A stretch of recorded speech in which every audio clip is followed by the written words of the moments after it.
Apa yang buat lu believe sama si Solana? The next biggest token untuk masuk ke ETF kan sebenarnya Solana. Misalnya lu punya duit gaji UMR, apakah dengan uang sekecil itu dia bisa menghasilkan 1 miliar dengan investment di 1 tahun? Unless you are super lucky ya, itu chance-nya ya, itu odds-nya tuh kayak menang lotre ya. It's impossible. Jauh lebih mudah punya 1 miliar dengan jual ketoprak daripada investasi sebenarnya. Ketika lu pertama mendapatkan $1 juta pertama, itu lu pernah nyangka nggak bakal segitu duitnya tiba-tiba? Gua selalu menyangka. Yang gue tidak sangka adalah secepat itu.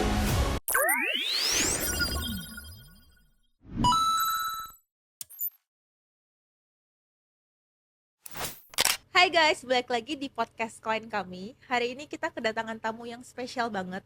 Dia adalah seorang investor muda. Terus dia juga aktif di bidang content creator dan juga punya $1 juta pertama di usia 22 tahun.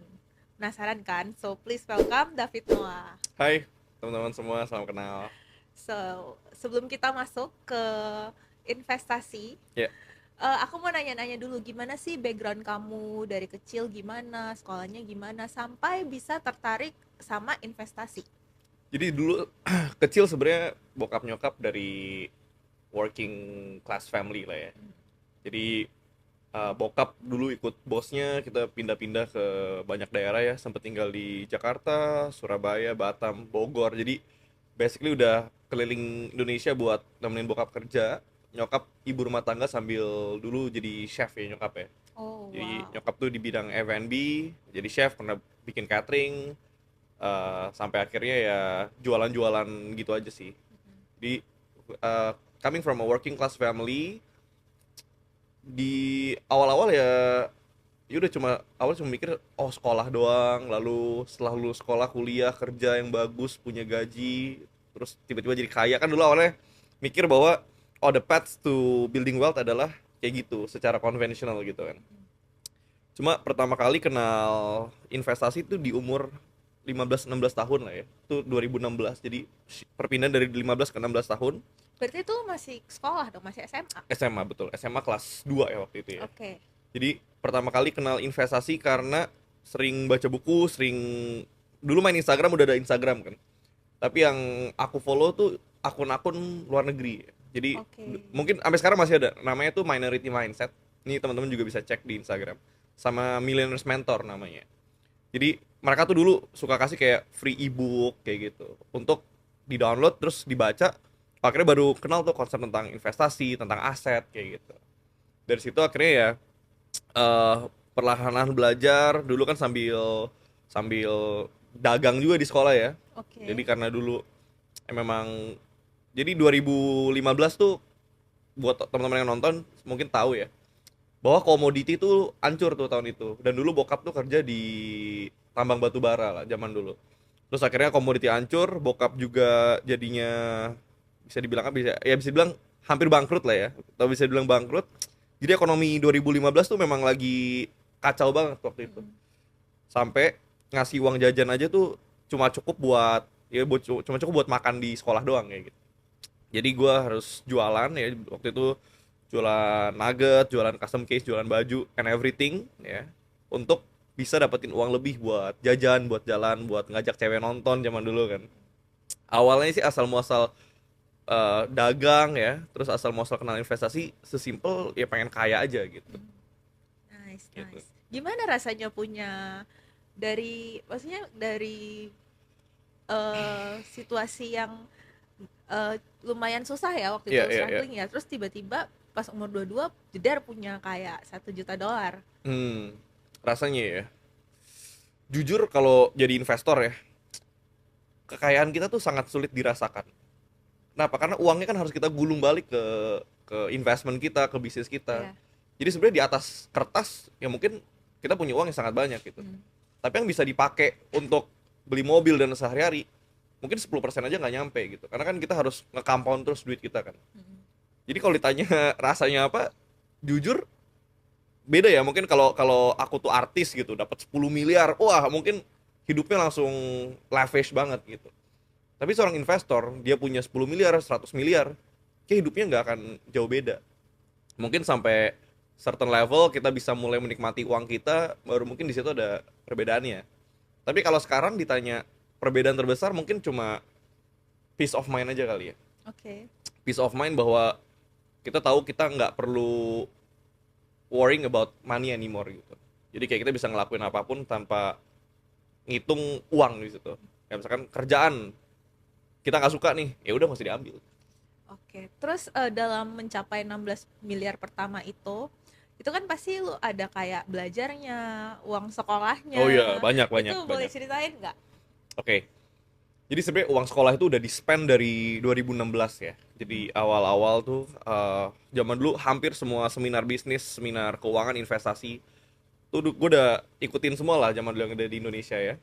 Sampai yang murah, sampai yang satu kelasnya 7-8 juta juga udah ikut semua. Jadi dulu backgroundnya setelah jualan nugget, gue lumayan berprestasi. Zaman dulu ikut lomba ya. Dulu lomba itu lomba tour guiding, karena gue dulu sekolah pariwisata SMK ya, bukan SMA. Saking seringnya menang, akhirnya jurinya bosan ngajak jadi tour guide. Akhirnya di umur 17 tahun jadi tour guide termuda di Jakarta waktu itu. Nah, Oke. di situ pertama kali dapat decent money, ya belasan juta, puluhan juta per bulan. Terus uangnya habis buat apa? Ikut seminar uangnya habisnya. Jadi Oke. keliling, ikut seminar sana sini sambil praktek, mulai buka akun saham, investasi, terus iseng-iseng belajar trading zaman dulu kan. Jadi lu investasi ilmu dulu ya? Investasi ilmu, ya sambil praktek lah. Mm. Jadi 2017 tuh spend kayak puluhan juta buat ikut seminar sambil belajar. Oh, bangun bisnis tuh kayak gini, investasi tuh kayak gini gitu. Jadi ya nggak instan bisa langsung ke der 2022 punya 1 juta dolar gitu. Ya. Jadi prosesnya tuh sebenarnya dari 2016 kan.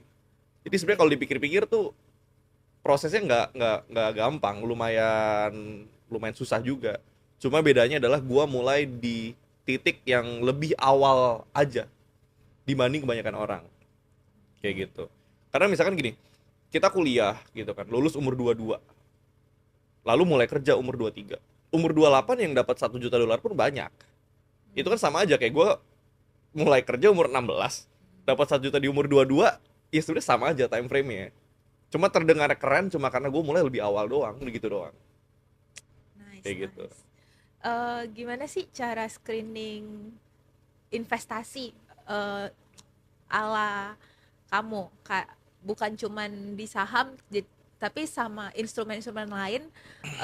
Lu kayak apa yang membuat lu yakin lu mau masuk ke instrumen itu? Oke.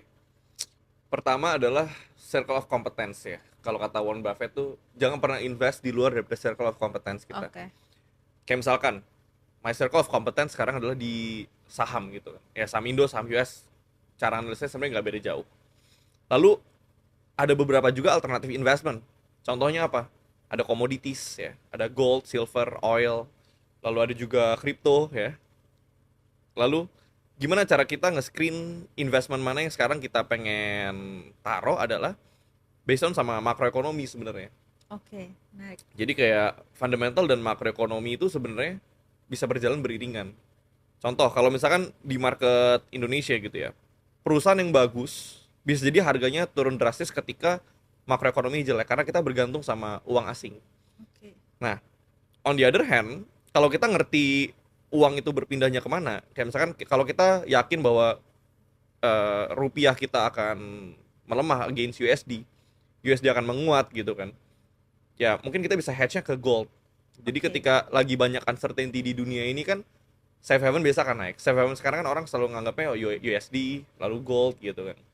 Nah, tapi ketika misalkan goldnya udah naik gitu kan, orang-orang pada taking profit, pada balik ke risk on asset seperti equity, seperti crypto, kita bisa shifting lagi uang kita ke sana.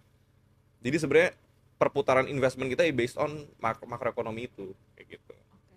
Kalau menurut lu kan juga sempat trade di kripto kan? Ya, Juga di saham. Ada nggak perbedaan yang spesifik antara kripto sama saham itu? oke. Perbedaan spesifik sebenarnya ada beberapa lah ya. Hmm. Pertama, kalau di kripto ya sama di saham, gue tuh anggap trading kripto tuh kayak trading saham gorengan. Oke. Karena sebenarnya kalau ngomong di saham nggak ada volatility nggak juga ya. Ada saham yang bisa tiba-tiba naik sehari 35%, bisa jadi sehari turun 20%. Hmm. Jadi sebenarnya based on volatility-nya beda. Kalau misalkan trading saham besar, mungkin geraknya nggak mungkin se-volatile kita trade di kripto-kripto besar kayak Bitcoin, Ethereum, Solana. Pasti kripto-kripto besar lebih volatile daripada kita trade di saham besar kayak gitu. Tapi kalau misalkan saham gorengan sama kripto yang market cap-nya gede, itu bisa jadi mirip-mirip.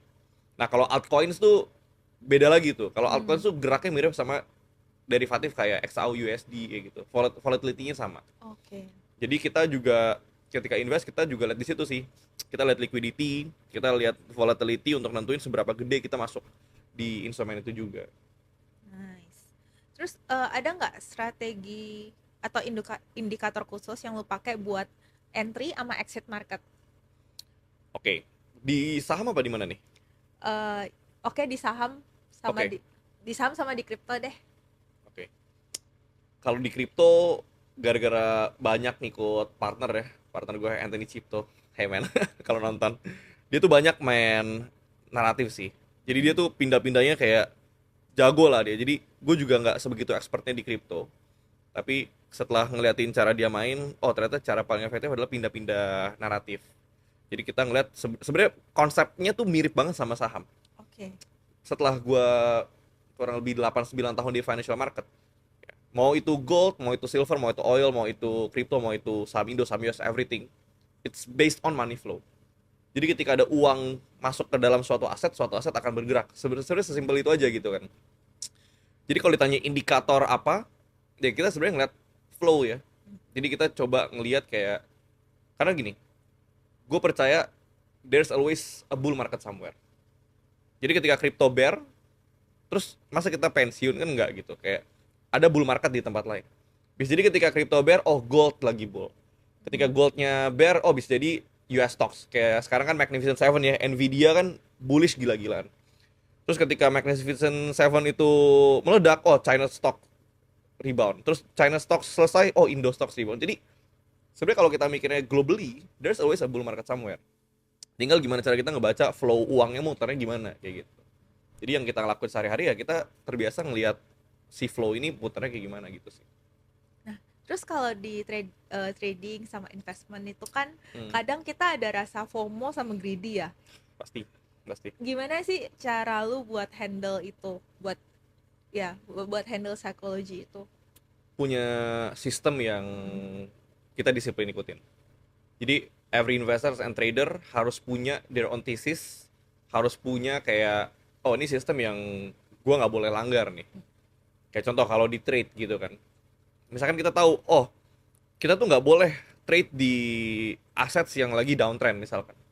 We only trade on reversals atau we only trade on continuations ketika dia lagi uptrend. Kalau misalkan kita lagi market lagi downtrend, terus kita coba buying the dip, kan buying the dip bisa di dip lagi gitu kan. Jadi kayak don't catch the falling knife misalkan, itu rule number one. Oke. Terus kayak yang kedua, oh only buy ketika dia break market structures lower low-nya misalkan, which is itu early form of reversal pattern gitu kan. Jadi kalau kita udah punya tesis kita sendiri, udah punya sistem kita sendiri, kita jalan bertahun-tahun, track recordnya kita tahu, win rate kita berapa, risk and reward kita berapa, itu akan ngilangin emotion dari situ gitu. Jadi kalau kita rugi pun ya, gue selalu anggap itu sebagai data point sih. Karena kayak rugi, kalau gue personal ya, gue tidak melihat uang tuh seperti uang. Jadi kayak ya udah rugi hilang berapa, nggak mikir kayak oh ini bisa jadi apa nih, bisa kebeli mobil, bisa beli apa. It's just part of the game gitu. Jadi itu data point, kita evaluasi bareng-bareng biasa sama tim gitu kan, nih kenapa kita bisa kalah. Oh bisa jadi kita akan miss out di misalkan di market sekarang ya, next week itu pelantikan presiden, market pasti slow minggu ini. Kalau kita maksain minggu ini terus kita boncos, ya emang bodohnya kita gitu. Jadi sebenarnya semua tuh in our control, kecuali black swan banget, tiba-tiba ada pandemi baru ya itu Ya. not in our control. Tapi sisanya it's super predictive gitu loh. Jadi kayak misalkan USD, kenapa USD nggak anjlok-anjlok ya? Kan next month election US presiden, nggak mungkin USD dibanting. Terus kenapa USD-nya naik, goldnya naik? Padahal kan harusnya itu apa Berbanding correlationsnya terbalik, negatif, ya. berkebalikan gitu Iya. kan. Gara-gara uncertainty masih tinggi, gold tetap di-push gitu kan. Terus China recovery, which is komoditi terbesar juga di consume sama China.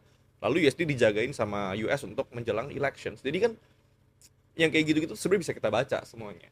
Jadi ini lebih based on news gitu ya? uh, Basically news itu kan semua orang dapat news itu ya. Cuma bagaimana cara kita menganalisa news itu yang berbeda sih. Kayak gitu. Jadi ketika kita punya sistem yang pakem gitu ya, kita udah backtest ribuan kali, kita udah punya itu bertahun-tahun, dan by experience juga, FOMO, fear and greed and everything pasti bisa diredam sih. Kayak kita jadi tahu kapan kita harus greed, karena greed itu nggak salah.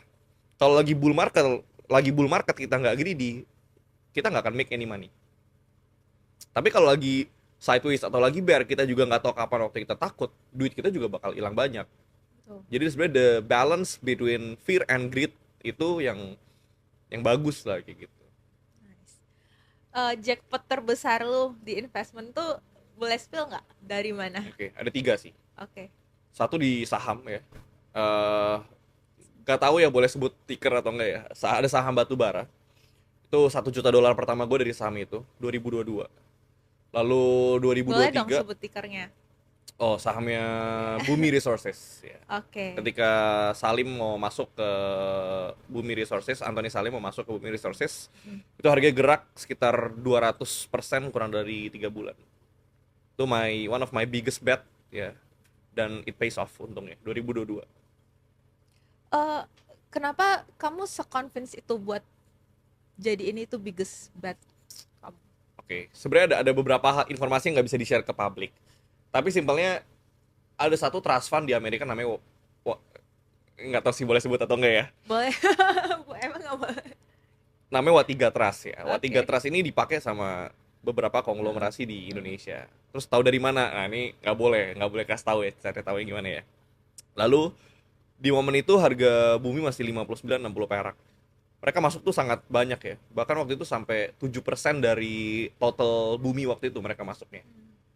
Terus kayak ada beberapa brokerage juga yang deket sama Salim. Mereka juga masuk ketika beritanya belum muncul.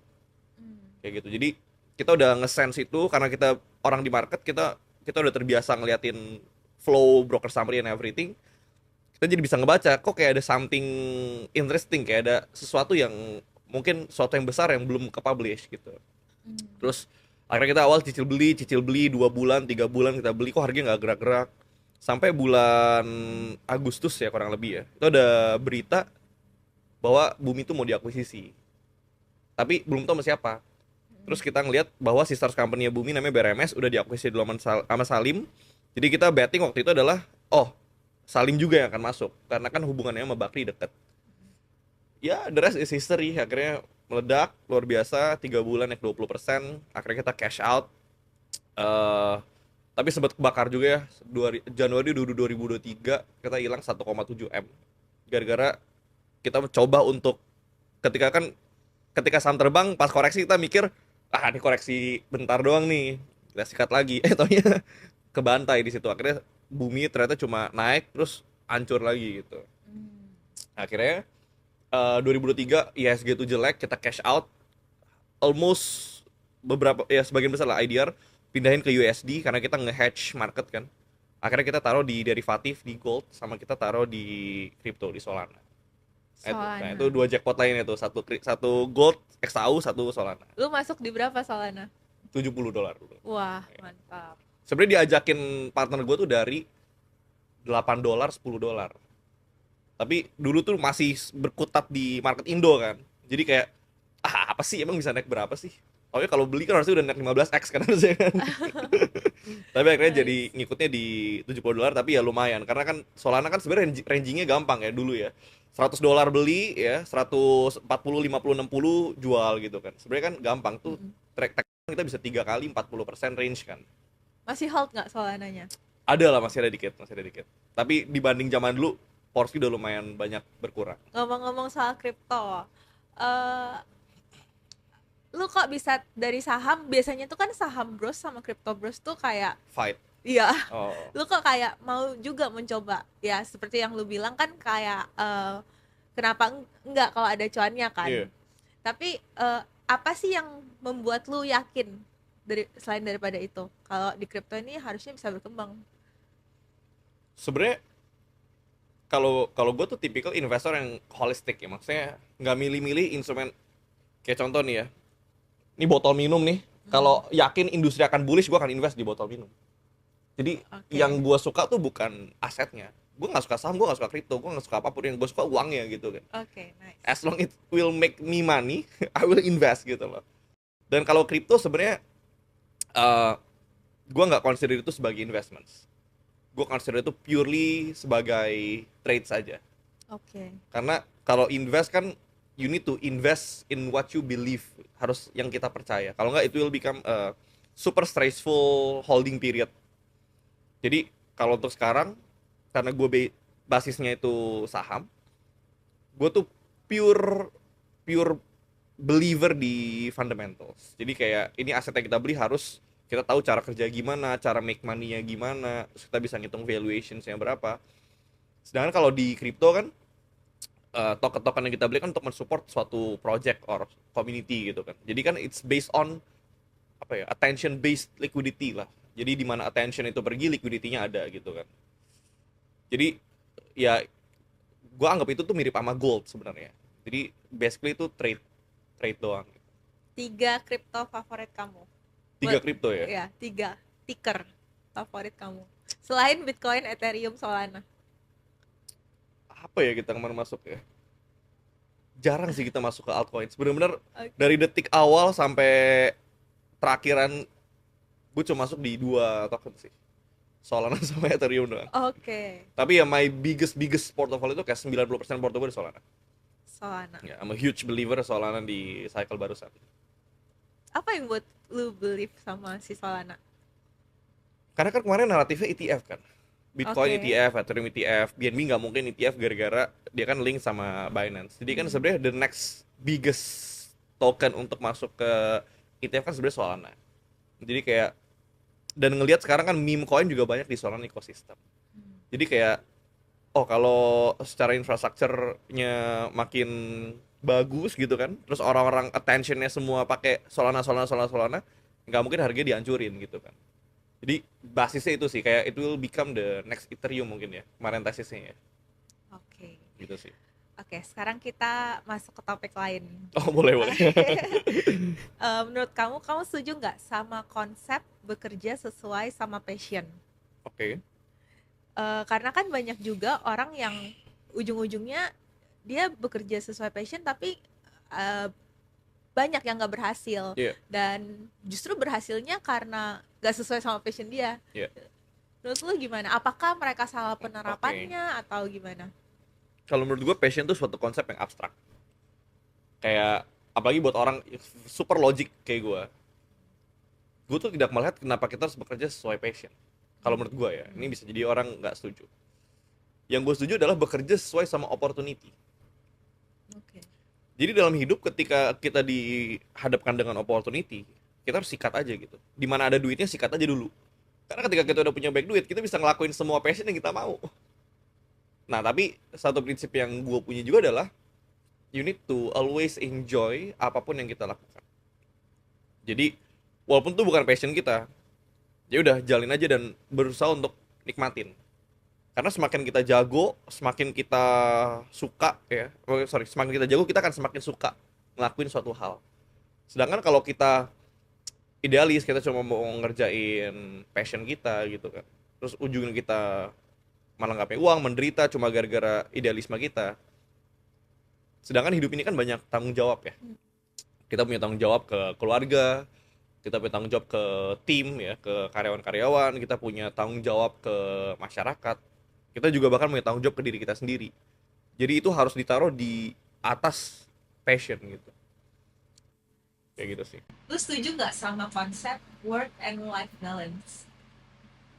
Gini, kalau menurut gue tidak ada namanya work and life balance ya. Karena work and life itu 2 hal yang tidak bisa dipisahkan sebenarnya. Karena work itu 70% hidup kita tuh work sebenarnya. Ya kecuali kalian udah sangat kaya ya, kalian nggak usah perlu kerja, mungkin 80%-nya life, 20% work. Tapi selama hidupnya masih pas-pasan gitu kan, ya kalian akan akan terus 80% hidup kalian tuh work. Jadi yang penting adalah sebenarnya work life harmony sebenarnya. Jadi bagaimana cara kita mengharmonisasikan bahwa kerja dan hidup tuh nggak usah dipisahin, tapi dinikmatin gimana caranya kerjaan kita tidak seperti bekerja, seperti bermain gitu kan. I never consider myself tuh kerja gitu loh, kayak everything is just a play. Kalau tidak menyenangkan ya nggak usah dilakuin, kayak gitu. Terus lu kan banyak banget nih bisnis, cara manage waktunya tuh gimana sih? Delegasi.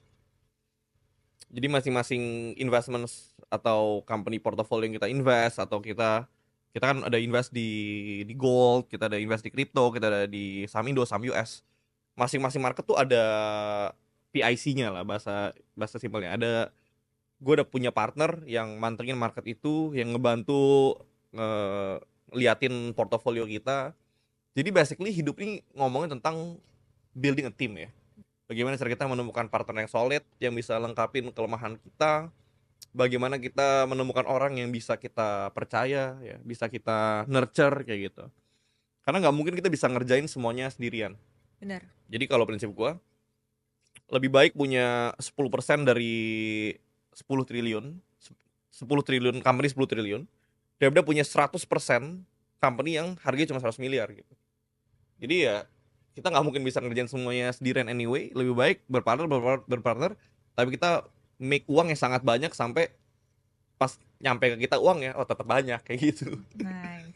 Gitu sih. Oke. Tipsnya nggak usah $1 juta pertama lah ya. Oke. 1 miliar pertama di usia muda ala David Noah. Oke. 1 miliar gampang sih sebenarnya ya. Karena zaman sekarang gini, karena inflation, 1 miliar tuh nggak bisa beli apa-apa sebenarnya. Kayak beli rumah nggak bisa, beli mobil nggak bisa. Jadi pertama yang harus dihilangin adalah sebenarnya mental blocknya. Bahwa kan kalau zaman dulu tuh 1 miliar tuh selalu terkesannya kayak sakral banget gitu ya. Padahal realitas sekarang itu bukan uang yang besar. Jadi kalau kita berpikir itu bukan uang yang besar, kita jadi lebih pede untuk mencapai itu gitu kan. Yang kedua adalah zaman sekarang akses ke informasi, akses ke edukasi ya. Ini zaman termudah untuk cari uang sebenarnya. Kalau zaman dulu pengen buka toko gitu kan harus sewa ruko, mahal. Zaman sekarang tinggal buka e-commerce, buka TikTok Shop. Promosi dulu mungkin harus sebar brosur, pamflet, pasang billboard and everything. Sekarang bisa organic marketing, bikin konten, terus kita belajar ads. Ya, sebenarnya yang kurang daripada masyarakat itu adalah skill setnya sebenarnya sih. Karena kalau sekarang amit-amit ya, misalkan uang kita nol lagi, kayak kita balik ke 1 miliar juga sangat mudah gitu. Karena kita udah ngerti apa yang harus dilakuin gitu kan. Kita ngerti cara build bisnis seperti apa, bangun sistem, bangun tim seperti apa, marketing kayak gimana, build produknya seperti apa. Jadi teman-teman harus lebih baik belajar tentang digital business sih.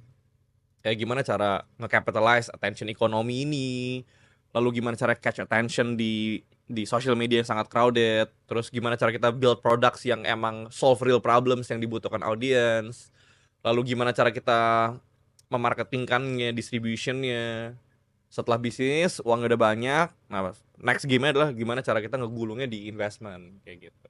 Gue pengen tanya karir sih, kayak misalnya lu punya duit gaji UMR. Oke.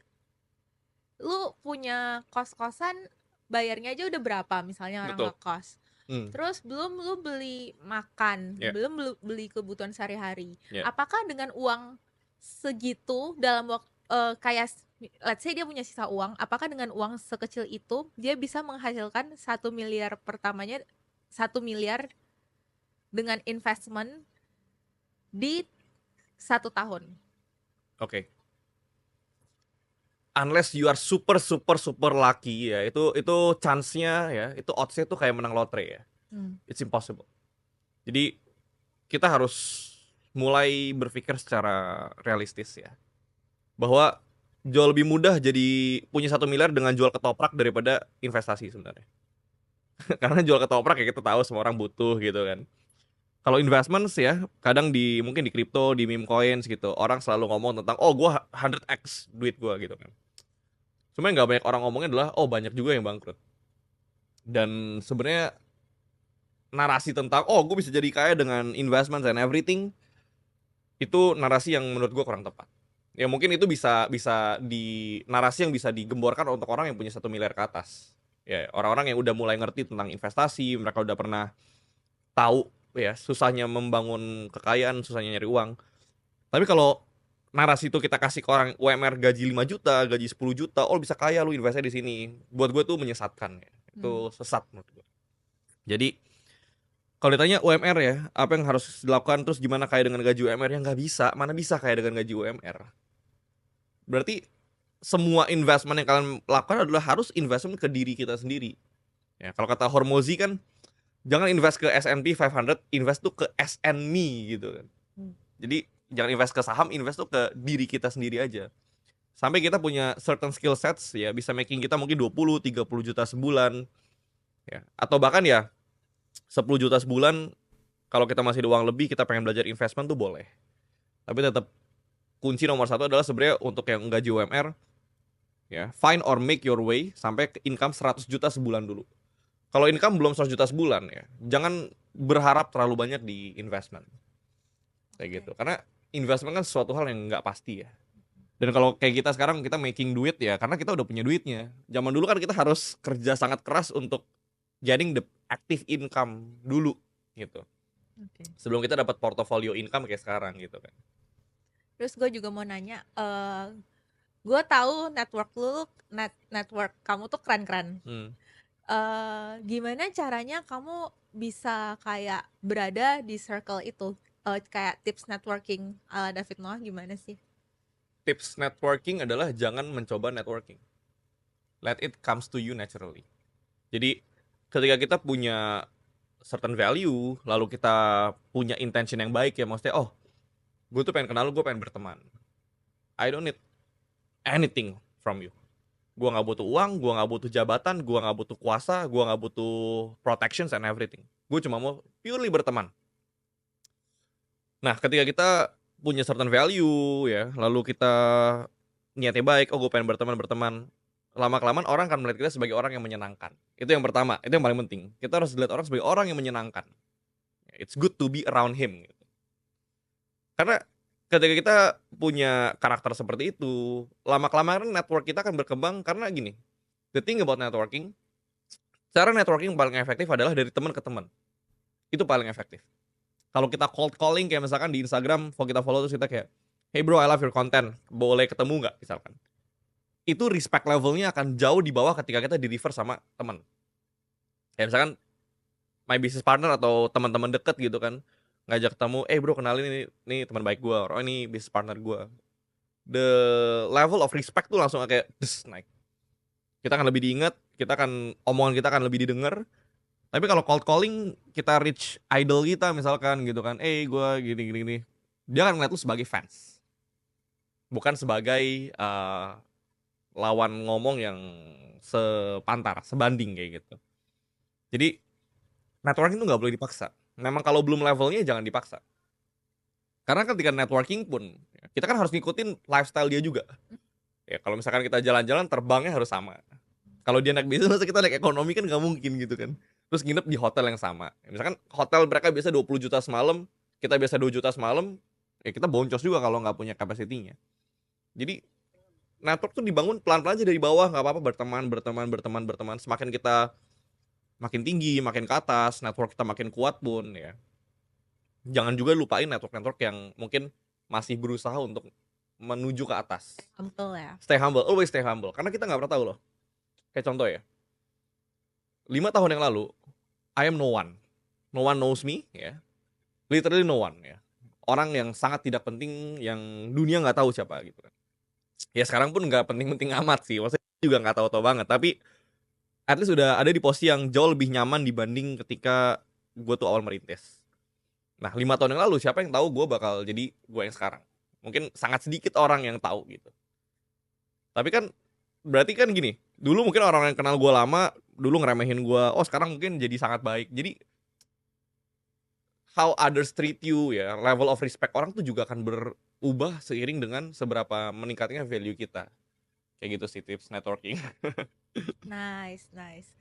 Lu bisa lihat perbedaan yang signifikan nggak antara network yang high value, maksudnya sama yang bukan network yang high value sih, maksudnya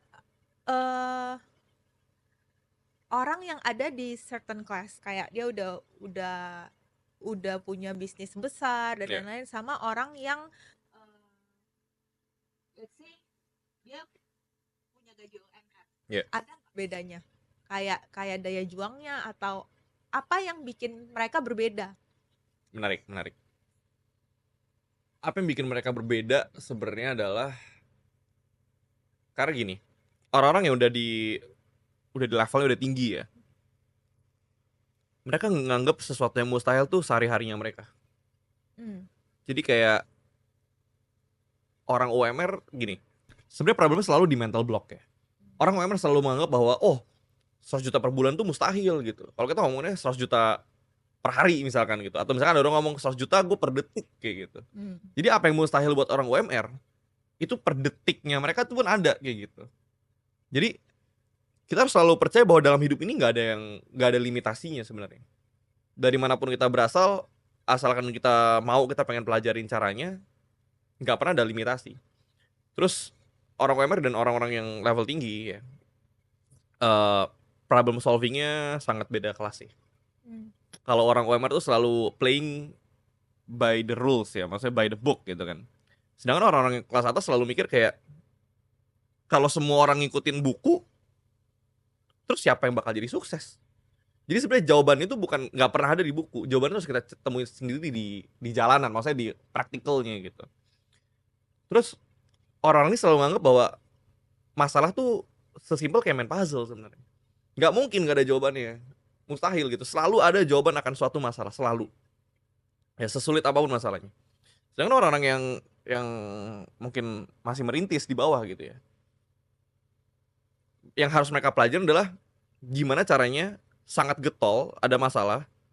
Kayak misalnya gini deh, setiap orang tuh harus menciptakan masalah di hidupnya. Contoh, kalau misalkan dulu gue belum punya income besar, gue harus mempertanyakan gimana caranya gue dapat 100 juta per bulan. Itu kan masalah. Dan anggap hidup kalian tuh bergantung sama kalian bisa selesaiin masalah itu atau enggak. Karena betul, hidup kalian bergantung sama bisa selesaiin atau enggak. Kalau orang-orang yang di level atas, mereka kan terbiasa langsung berpikirnya tuh sistematis ya. Kayak misalkan, income 100 juta per bulan misalkan. Berarti kalau misalkan jualan, langsung dibagi 30 tuh. 100 juta bagi 30, 3,3 juta sehari gitu kan. 3,3 juta sehari kalau kita jualan yang satu barang profitnya 330.000, berarti kita harus jualan 10 barang per hari. Ya udah, kita mikirin gimana cara jualan 10 barang per hari. Produknya dari mana, cara jualan gimana. Udah simple gitu. Jadi langsung berpikirnya sistematis. Sedangkan orang UMR tuh belum bisa berpikirnya sistematis gitu. Gitu sih. David, ketika lu pertama mendapatkan yang 1 juta dolar pertama, itu lu pernah nyangka nggak bakal segitu duitnya tiba-tiba? Gua selalu menyangka, tapi yang gue tidak sangka adalah secepat itu. Jadi karena kan kadang kita tuh suka bikin roadmap ya. Kalau gue tuh punya roadmap kayak gue pengen punya 1 juta dolar umur berapa, gue pengen punya 10 juta berapa, gue pengen punya 100 juta dolar umur berapa gitu. Yang gue lumayan kaget adalah sebenarnya 2 tahun terakhir percepatannya tuh lebih cepat daripada yang gue hitung. Kalau gue ngitung 1 juta dolar tuh harusnya gue dapat umur 25 maksimal. Taunya dapat 22. Terus gue sekarang incer 100 miliar kan. 100 miliar gue incer umur sekian, gue yakin banget juga akan sampainya lebih cepat dari yang gue kira. Nice. Kayak gitu, karena kadang kita tuh suka meremehkan the power of compounding ya. Karena kan kita dulu berpikirnya kayak, kalau misalkan income gue segini, aset gue segini, gue dapat misalkan 20% per tahun, gue akan nyampenya umur segini. Kan intinya simple gitu kan. Tapi kan along the way kadang kita dapat jackpot, kadang kita dapat project yang gede banget, kadang kita dapat opportunity yang mungkin sangat besar yang mempercepat kekayaan kita gitu.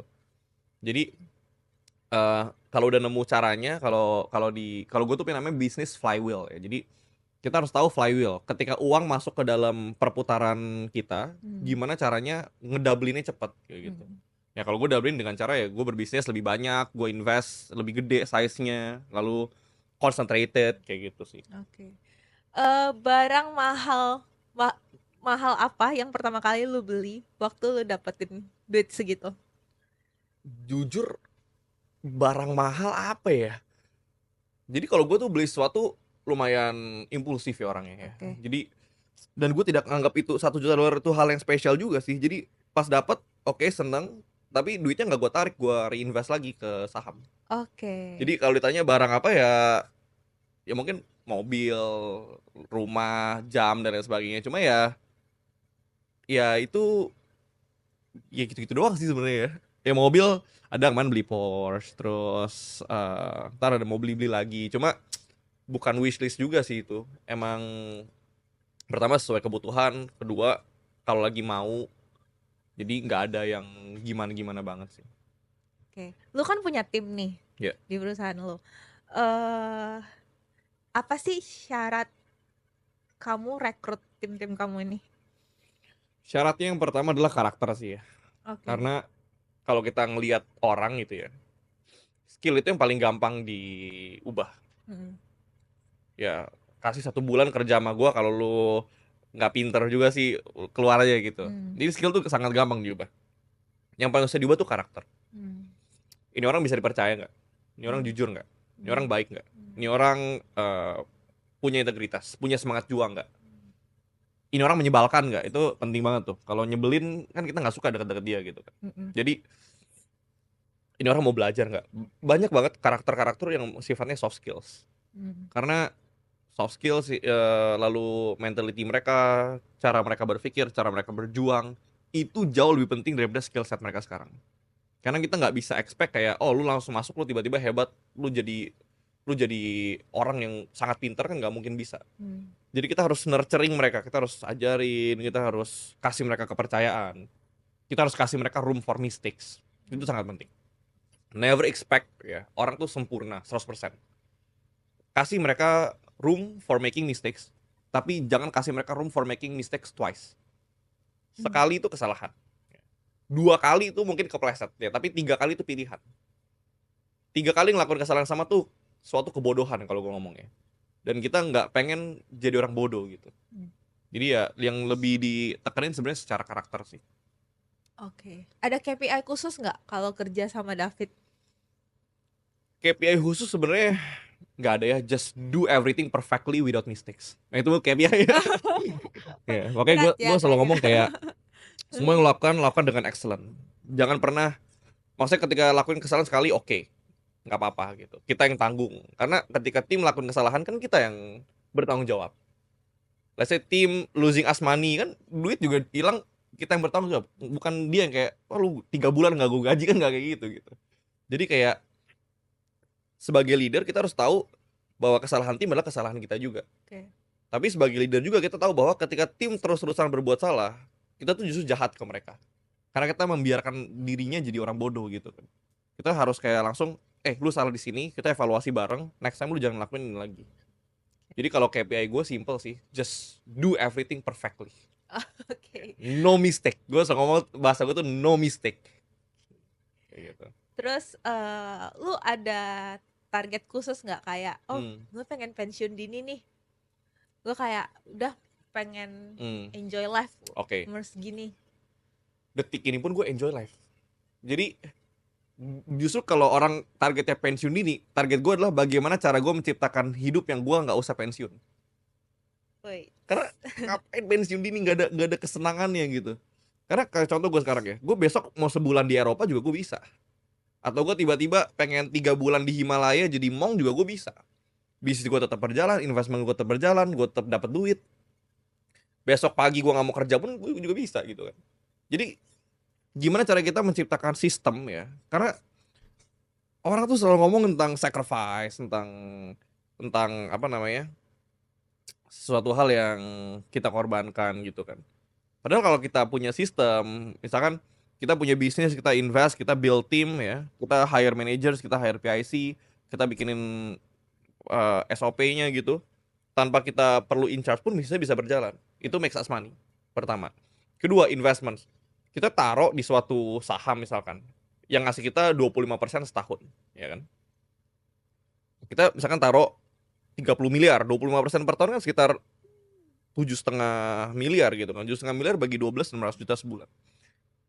ya nggak hidup mewah-mewah banget sih, tapi kita bisa di Eropa 16 juta sebulan kan lumayan banyak gitu kan. Kita bisa hidup nyaman juga. Jadi sebenarnya inti hidup adalah hit certain level ya. Sampai gimana cara kita tidak perlu bekerja pun uang bisa ngalir. Sisanya kerja adalah opsional. Kita cuma ngerjain sesuatu yang kita cintai gitu kan. Dan sebenarnya inti hidup tuh itu, bukan pensiun dini kayak oh pensiun dini pensiun kan 10 juta sebulan makan nasi tempe gitu. Itu mah bukan pensiun itu mah. Kayak gitu sih. Las, gue mau nanya tentang privilege. Oke. Selalu kayak bilang, ih dia mah enak cepet ke situ karena punya privilege. Yeah. Menurut lo orang yang kayak gitu gimana sih? Yang orang yang kayak nyinyir sama privilege orang lain, terus dia menyalahkan keadaannya karena dia nggak punya privilege. Padahal kan banyak banget orang yang sukses nggak karena privilege kan. Ini sebenarnya pertanyaan yang menarik. Kenapa? Jujur dulu gue kesel karena gue bukan orang yang berasal dari keluarga yang kaya. Jadi gue nggak punya privilege kok, gue doing everything sendiri kok, I build everything myself kok gitu. Tapi setelah gue pikir ya, ternyata privilege gue banyak juga sih. Contoh, IQ gue di atas rata-rata. Gue belajar lebih cepat daripada kebanyakan orang. Dan dari gue kecil, memang gue udah, dan semua orang tahu, gue anak yang lebih pinter daripada kebanyakan orang gitu. Jadi, pertama, itu ya. Gue lahir dengan intelijen yang lebih tinggi. Terus yang kedua, gue dulu, walaupun keluarga gue gak kaya, tapi gue disekolahin di sekolah yang swasta sampai gue SMP. Which is itu kan membentuk karakter juga ya, ngebentuk pola pikir. Karena gue juga dulu di sekolah swasta. Pas gue SMA di sekolah negeri pun gue sudah terbiasa dengan background yang gue dapat di sekolah swasta gitu. Dan sekolah negeri justru ada bagusnya karena gue lebih belajar tentang street smart, tentang gimana cara kita beradaptasi, cara kita melebur dengan orang-orang baik di kala kita minoritas. Jadi systematical thinking gue dibangun di sekolah swasta, tapi communications, networking skills gue dibangun di cara gue berteman di sekolah negeri. Jadi privilege gue tuh sebenarnya banyak juga sebenarnya. Jadi privilege itu bukan cuma tentang uang, ya. Kita dapat opportunity bisa sekolah, bisa makan, kita bisa punya handphone, punya akses ke internet, air bersih, rumah kita nyaman. Itu aja udah sebuah privilege. Jadi dalam hidup tuh kita harus kontrol apa yang bisa kita kontrol. Sedangkan kalau orang yang nyalahin tentang privilege orang lain, which itu mereka nggak bisa kontrol, ya seumur hidup mereka akan hidup dengan namanya crab mentality ya. Mereka hidup tuh di dalam cangkang gitu. Kalau pengen sukses ya, kita pengen terbang tinggi ya, di kehidupan, di karir, harus pecahin cangkangnya itu gitu. Gitu sih. Nice. Keren banget hari ini ngobrol-ngobrol sama David. Seru banget, Vanessa. Terima kasih banyak. Thank you so much David udah datang ke podcast Koin kami. Terima kasih banyak udah diundang. Oke guys, jadi kalian pasti dapat banyak banget inspirasi dari David. So intinya selalu mau belajar dan stay humble. Oke, see you guys. See you teman-teman.